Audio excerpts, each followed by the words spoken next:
नमस्कार दोस्तों, आज हम 15 अक्टूबर का सूजस डिस्कस करेंगे। देखते हैं पहले पेज पर कौन सी हमारे लिए इम्पोर्टेंट न्यूज़ है। ये देखिए, आप सभी को पता है अभी लोकसभा चुनाव के बाद में हमारी कुछ विधानसभा की सीटें खाली हो गई थी और कुछ कैंडिडेट की डेथ हो गई थी, जिसकी वजह से विधानसभा की जो सीटें खाली हो गई थी वहाँ पर उपचुनाव होने वाले थे। उसकी कल जो भारतीय निर्वाचन आयोग है उसने घोषणा कर दी है। मतदान 13 नवंबर को होगा और उसका परिणाम कब आएगा? 23 नवंबर को आएगा। अब हमें ये ध्यान रखना है कि कितने सीट पर हमारे उपचुनाव होने वाले हैं। तो वो 7 सीट पर उपचुनाव होने वाले हैं। तो ये यहाँ पर लिस्ट दे रखी है, उसको थोड़ा देख लेते हैं। ये देखिए, ये देखो, ये आपको 7 सीट ध्यान रखनी है। एग्ज़ाम में पूछा जा सकता है कि अभी हाल ही के अंदर कौन से क्षेत्र के अंदर उपचुनाव नहीं हुए। तो झुंझुनू के अंदर हुए थे, रामगढ़ के अंदर, रामगढ़ आपको पता ही है अलवर के अंदर है, दौसा के अंदर हुए, देवली उनियारा टोंक के अंदर है, खींवसर नागौर के अंदर है, सलूम्बर उदयपुर के अंदर है और 84 डूंगरपुर के अंदर है। तो ये सारी की सारी जो 7 सीट है यहाँ पर उपचुनाव हुए हैं। इसका मतदान 13 नवंबर को किया जाएगा और इसका जो रिजल्ट है वो 23 नवंबर को आएगा।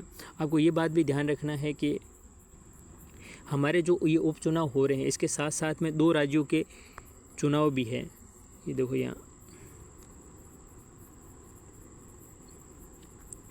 ये देखो, राजस्थान विधानसभा की 7 रिक्त सीटों के लिए उपचुनाव के लिए मतदान 13 नवंबर को होगा। साथ में ही महाराष्ट्र और झारखंड के भी क्या हो रहे हैं, ये देखिए, महाराष्ट्र और झारखंड के भी चुनाव है। महाराष्ट्र के 1 चरण के अंदर चुनाव होने वाले, जबकि झारखंड के 2 चरण के अंदर चुनाव होने वाले हैं और उनका भी नतीजा है वो 23 नवंबर को राजस्थान के उपचुनाव के साथ साथ में ही आएगा।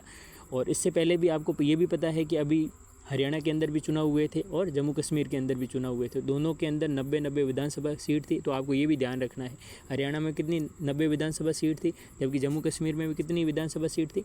90 विधानसभा सीट थी। हरियाणा के अंदर बीजेपी ने तीसरी बार सरकार बनाई है और वहाँ के मुख्यमंत्री कौन बने हैं? नायब सिंह सैनी। जबकि जम्मू कश्मीर के अंदर नेशनल कॉन्फ्रेंस और कांग्रेस का गठबंधन था। तो नेशनल कॉन्फ्रेंस और कांग्रेस के उम्मीदवार उमर अब्दुल्ला जी है, वो वहाँ के नए सीएम होंगे। अब ये हमने डिस्कस कर लिया न्यूज़ के बारे में। अब देखो इस पेज पर दूसरी न्यूज़ पर चलते हैं। दूसरी न्यूज़ क्या है हमारे पास में? ये देखिए, दूसरी न्यूज़ है हमारे मुख्यमंत्री है वो जर्मनी की यात्रा पर गए हुए हैं। उनके साथ में डिप्टी सीएम दिया कुमारी जी भी गए हुए हैं और कई अधिकारी भी उनके साथ में गए हुए हैं। तो म्यूनिख जो इन्वेस्ट मीट थी उसके अंदर जर्मनी की कंपनियों को राइजिंग राजस्थान में शामिल होने का न्योता दिया गया। म्यूनिख एक जर्मनी की जगह है, वहाँ पर एक मीट रखी गई थी जहाँ पर जर्मनी के सारे उद्योगपति शामिल हुए थे। उन उद्योगपतियों को राजस्थान इन्वेस्टमेंट समिट जो प्रोग्राम हमारा होने वाला है 9 से 11 दिसंबर को जयपुर के अंदर, उसके लिए उनको आमंत्रित किया गया। बाकी इसके अंदर और ज़्यादा डिटेल से कोई ज़्यादा विशेष हमारे एग्ज़ाम पॉइंट ऑफ व्यू से न्यूज़ इंपॉर्टेंट नहीं है। हम नेक्स्ट न्यूज़ पर चलते हैं। कुछ यहाँ देखो, एक थोड़ा सा फैक्ट रह गया था, ये मेरे को बताना था, मैं भूल गया हूँ।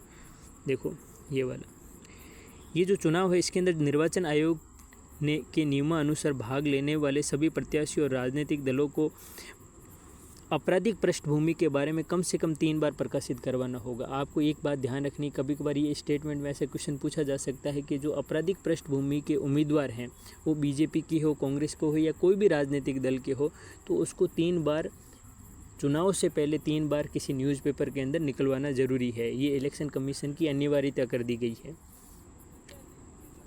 चलो नेक्स्ट पेज पर चलते हैं। नेक्स्ट पेज पर कौन सी इंपॉर्टेंट न्यूज़ है? ये देखिए यहाँ, ये इंपॉर्टेंट न्यूज़ है, ये आपको थोड़ा ध्यान रखना है। ये देखिए, मुख्यमंत्री दुग्ध उत्पादक संबल योजना, ये 2-3 दिन से न्यूज़ के अंदर है। मुख्यमंत्री दुग्ध उत्पादक संबल योजना, आपको पता है हम सारे के सारे किसानी खेती बाड़ी करने वाले लोग हैं। तो जो लोग दूध का उत्पादन करते हैं, डेयरी का मतलब इस तरीके से काम करते हैं, दूध बेचते हैं, तो उन किसानों के लिए ये योजना है। इसका नाम क्या? मुख्यमंत्री दुग्ध उत्पादक संबल योजना। मुख्यमंत्री दुग्ध उत्पादक संबल योजना के तहत जो किसान या जो दूध बेचने वाला किसान है वो अपना दूध किसी सहकारी संस्था में बेचता है, तो उसके साथ में उसको अनुदान के तौर पर पहले जो 2 रुपये की राशि दी जाती थी उसको बढ़ा के 5 रुपये कर दिया गया और वो 5 रुपये की राशि उसका भुगतान किया गया, इसलिए ये न्यूज़ के अंदर है। तो आपको एक बात ध्यान रखना है इसके अंदर, मुख्यमंत्री दुग्ध उत्पादक संबल योजना के तहत अनुदान की राशि कितनी दी जाती है? 5 रुपये। ये वेरी इंपॉर्टेंट फैक्ट है इस पूरे न्यूज़ का। अब हम देख लेते हैं इसके अंदर और क्या न्यूज़ इम्पोर्टेंट है। पशुपालन एवं डेयरी मंत्री श्री जोराराम कुमावत ने शासन सचिवालय में डेयरी किसानों की दीपावली की सौगात देते हुए मुख्यमंत्री दुग्ध उत्पादक संबल योजना से 92 करोड़ की अनुदान राशि उनके बैंक खातों में डीबीटी के जरिए दी गई है। आपको ये अब ध्यान रखना कि कितनी राशि दी गई है, 92 करोड़। ये याद रखने की ज़रूरत नहीं है, लेकिन आपको ये याद रखना है मुख्यमंत्री दुग्ध उत्पादक संबल योजना के तहत अनुदान की राशि कितनी दी जाती है। अनुदान की राशि 5 रुपये दी जाती है। कितनी दी जाती है? 5 रुपये अनुदान की राशि दी जाती है। आज देखो इस पेज पर और दूसरी कौन सी न्यूज़ इंपॉर्टेंट है उस पर चलते हैं। अब ये देखो ये वाला और इम्पोर्टेंट न्यूज़ है।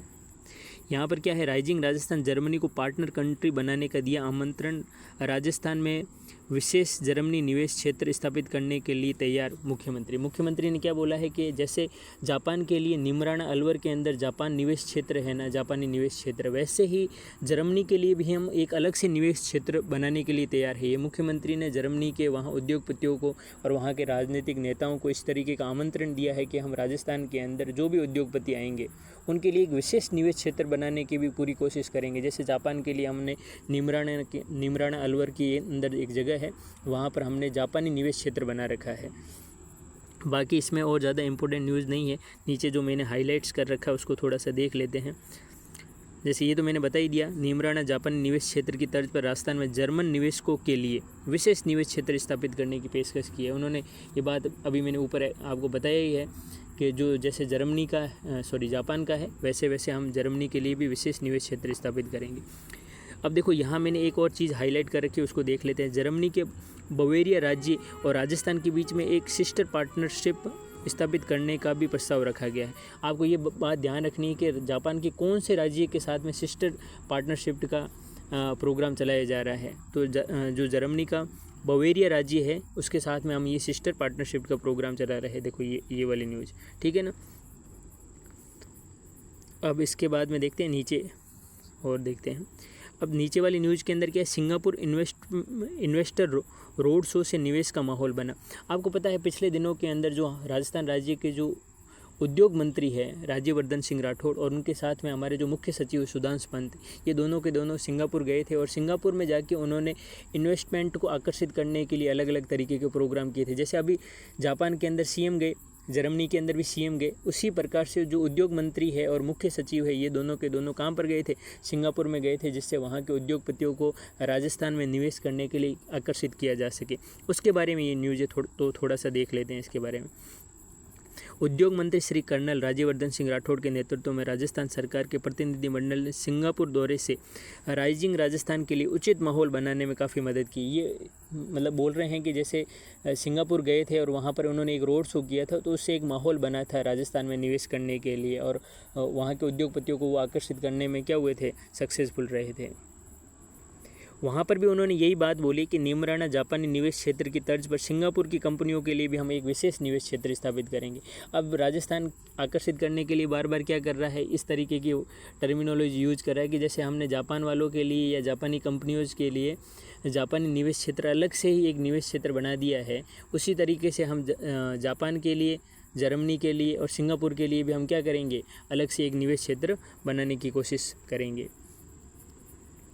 अब देखो इसके बाद में हम दूसरी न्यूज़ पर चलते हैं। दूसरी न्यूज़ क्या है, इसी पेज पर राज्यपाल श्री हरिबाऊ बागड़े ने मंगलवार को उपराष्ट्रपति श्री जगदीप धनखड़ के जयपुर पहुंचने पर उनकी अगवानी की। आपको ये याद रखना है कि यहाँ पर दो नाम आए हैं, एक तो राज्यपाल, राजस्थान के राज्यपाल कौन है, हरिबाऊ बागड़े है, और उपराष्ट्रपति कौन है, जगदीप धनखड़। अब जगदीप धनखड़ राजस्थान आए थे तो उनको रिसीव करने के लिए एयरपोर्ट पर हमारे राज्यपाल गए। राज्यपाल कौन है, हरिबाऊ बागड़े जी, ठीक है। तो यहाँ से दो पर्सनैलिटीज़ के बारे में हमें फैक्ट तैयार हो गए हैं, बाकी इसमें और ज़्यादा कोई इम्पोर्टेंट न्यूज़ नहीं है। अब चलो नीचे चलते हैं। नीचे जैसे देखो मैंने दुग्ध उत्पादक संबल योजना के बारे में बताया तो ये हमारी इकोनॉमी सर्वे से मैंने ये कट लिया है, इसके बारे में थोड़ा सा देख लेते हैं। मुख्यमंत्री दुग्ध उत्पादक संबल योजना, इस योजना के अंतर्गत 2022-23 में दुग्ध उत्पादकों को 2 रुपये प्रति लीटर से 5 रुपये प्रति लीटर की दर से अनुदान राशि की जा रही है। अब देखो आपको इसमें एक ही इम्पोर्टेंट न्यूज़ है, वो यही ध्यान रखना है कि जो अनुदान की राशि है ना, वो 2 रुपये से बढ़ाकर कितने रुपए कर दी है, 5 रुपये। तो मुख्यमंत्री दुग्ध उत्पादक संबल योजना के तहत अनुदान की राशि कितनी दी जाती है, 5 रुपये। बस इसके अलावा इस पूरे के अंदर से कोई क्वेश्चन नहीं बनेगा। तो आपको इतना ध्यान रखना है कि मुख्यमंत्री दुग्ध उत्पादन योजना के तहत 5 रुपये की अनुदान राशि दी जाती है। आज का सूजस बुलेटिन कैसा लगा, तो इस वीडियो को आप लाइक करना, चैनल को सब्सक्राइब करना और मेरे साथ में कंटिन्यू बने हुए रहना कि हम सारे के सारे सूजस डे पर डे के जो भी आएंगे उसका डिस्कशन करेंगे।